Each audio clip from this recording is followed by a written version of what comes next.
So, if you've ever wondered how the curve calculator works, stick around.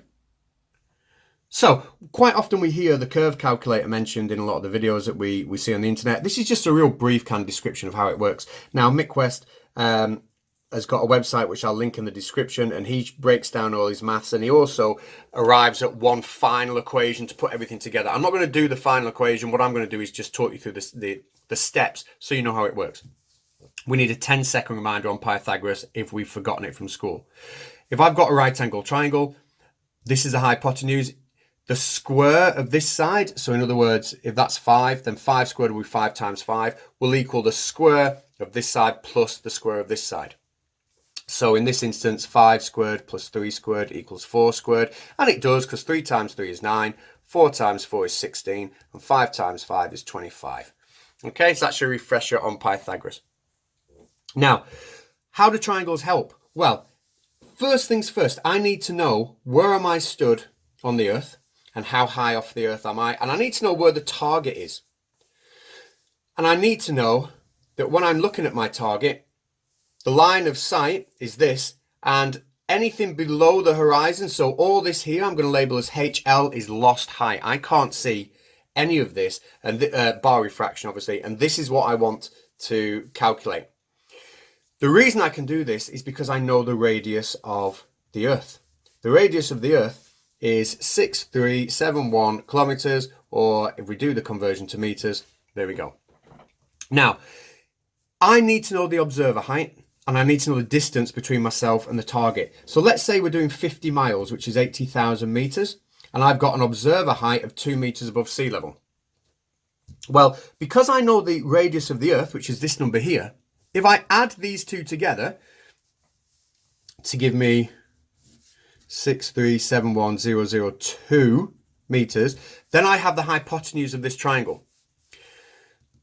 This is also the radius of the earth, 6371000. So I know that if I square the hypotenuse, that is this number squared plus that number squared. And I can rearrange that, and when I do, that gives me a distance from here to here, so that's observer to horizon, of 5048. Now, why have I bothered working just this bit out? Well, because if I've done my research properly, then I know this full distance here. And if I know the full distance here, then which is 80,000, if I subtract this distance from it, that tells me this part of this triangle on this side. Now, I did the maths before, and you should find that that gives us 74952 meters. So 74,952 meters. Which is great, because now I know this side and I know this side, and I want to figure out the hypotenuse next. So I take this number and I square it. I take this number and I square it, and I add the two together. Once I've got that, I find the square root of my answer, and that's going to give me this whole length here.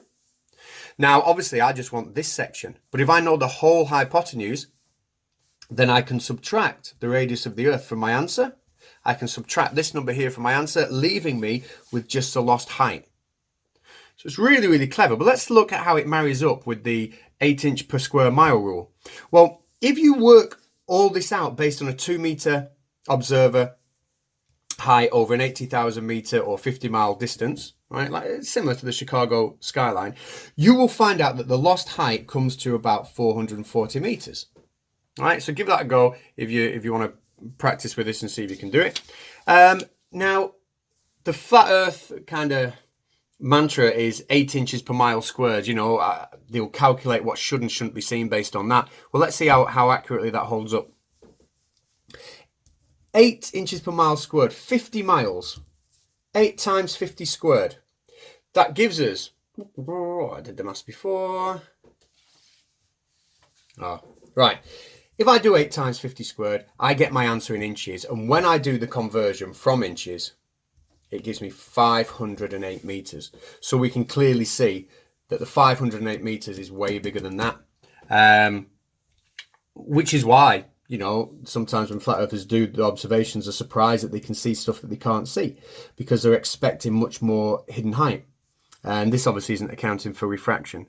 So yeah, I told you these were going to be really boring, but if you ever see the curve calculator mentioned again, that's where it comes from. I will link Mick West's website into the description. Thank you, Mick West, for this. Goodbye, everybody.